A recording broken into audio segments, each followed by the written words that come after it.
दुनिया का सबसे खतरनाक जेल। दोस्तों, अगर कोई इंसान कुछ गलत करता है तो उसको सजा दिया जाता है। अगर कोई मर्डर, रेप, किडनैपिंग, चोरी करता है तो इसको जेल में भी रखा जाता है। लेकिन दुनिया में तो बहुत सारे जेल हैं। इसमें से सबसे खतरनाक जेल कौन सा है और कहाँ पे है? इसमें कैदी को कैसे रखा जाता है, आइए जानते हैं इस वीडियो में। दुनिया में ऐसे भी खतरनाक जेल है जिसके नाम सुनते ही डर जाते हैं कैदी। यह जेल अंडमान निकोबार की राजधानी पोर्ट ब्लेयर में बनी हुई है।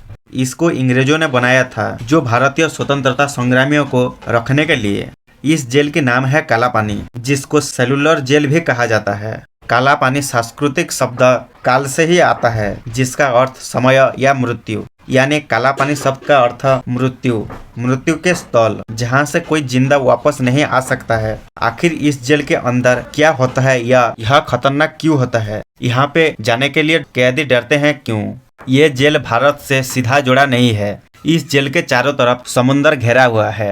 ये भारत के प्रायद्वीप का एक हिस्सा है। इसके आसपास कई किलोमीटर तक समुद्र की गहराइयां हैं, जो एक व्यक्ति पहुंच कर वापस नहीं आ सकता है। अगर कोई कैदी यहाँ से भागने की कोशिश करेगा तो इस समुद्र में डूबकर मर जाएगा। इस वजह से इसे काला पानी के नाम से जाना जाता है। भारत में जब आज़ादी की लड़ाई हो रही थी, तब आज़ादी की लड़ाई में भागने वाले संग्रामियों को अंग्रेजों ने डराने के लिए, उनको सजा देने के लिए इस जेल को उपयोग किया था। 1896 में इस जेल को बनाना शुरू हुआ था, जो अंडमान निकोबार में। इस जेल का काम शुरू होने से पहले यह पूरी घना जंगलों से घिरा हुआ था। उस द्वीप के जंगल में बहुत सारे खतरनाक कीड़े मकोड़े, बिच्छू, सांप थे। यहाँ पे उस टाइम अंग्रेज वालों के काम करने के लिए बहुत ही खतरनाक, लेकिन इसके बावजूद भी इन्होंने इस जेल को बनाया। इन्होंने पहले एक चर्च बनाया था। इसके बाद जेल को अच्छे से दिखने के लिए एक बड़ा सा टावर बनाया था, और इसके बाद 3 मंजिले से कोठा बनाया गया था, जो कुल 696 कोठरियां थी। जेल का संपूर्ण निर्माण 10 मार्च 1996 को पूरा किया गया था। यहाँ पे हर कैदियों को लिए अलग अलग कोठरियां निर्माण किया गया था। अगर सारे कैदियों को एक साथ रखा जाए तो कई योजना बना सकते हैं, इसलिए अलग अलग रखा जाता है। अगर कोई व्यक्ति एक कोठरी में अकेला रहता तो क्या कर सकता है? आप सोचिए ये कितना कठिन है। एक ही कोठरी में रहकर और किसी को भी कभी देख नहीं पाओगे। ये इसलिए किया जाता है कि अगर कोई व्यक्ति अकेला रहेगा तो उसका मनोबल भांग सकता है, उसका गुस्सा कम किया जा सकता है।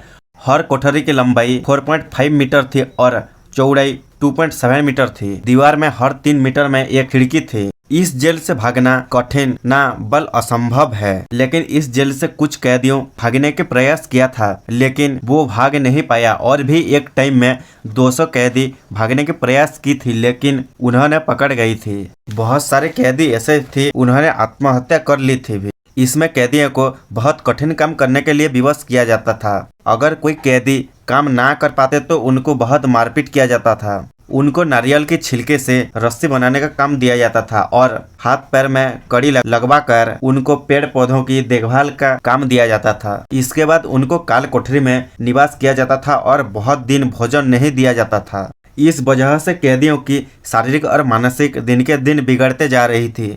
इसके बाद भी अंग्रेजों ने कैदियों को और भयभीत करने के लिए और भी बहुत सारे तरीके अपनाते थे, जैसे कि कैदियों को बहुत दिन भूखा रखा जाता था। इसके बाद जब कैदियों को खाना परोसा जाता था, इसमें घास भी हरे सब्जी में मिलाया जाता था। सब्जी में ना नमक तो ना ही मिर्ची। आप जरा सोचिए कि कैदियों कैसे खा रहे थे इन सारे चीज। इस तरह से खाने में बहुत कैदियों की मौत भी हो गई थी। कैदियों को जो पानी पीने की दिया जाता था, उसके अंदर भी कीड़े मकोड़े हुआ करती थी। ये पानी इतना गंदा था कि अगर इसे देखने पर भी तबीयत खराब हो जाएगी। इस जेल में कोई टॉयलेट वगैरह नहीं थी, उनको बाहर छोड़ा नहीं जाता था। कैदियों को अपना कोठरी में टॉयलेट करना पड़ता था। कैदियों को सोने के लिए भी कोई बिस्तर नहीं दिया जाता था, उनको हर मौसम में नीचे सोना पड़ता था। इसके अंदर कोई बेड नहीं थी।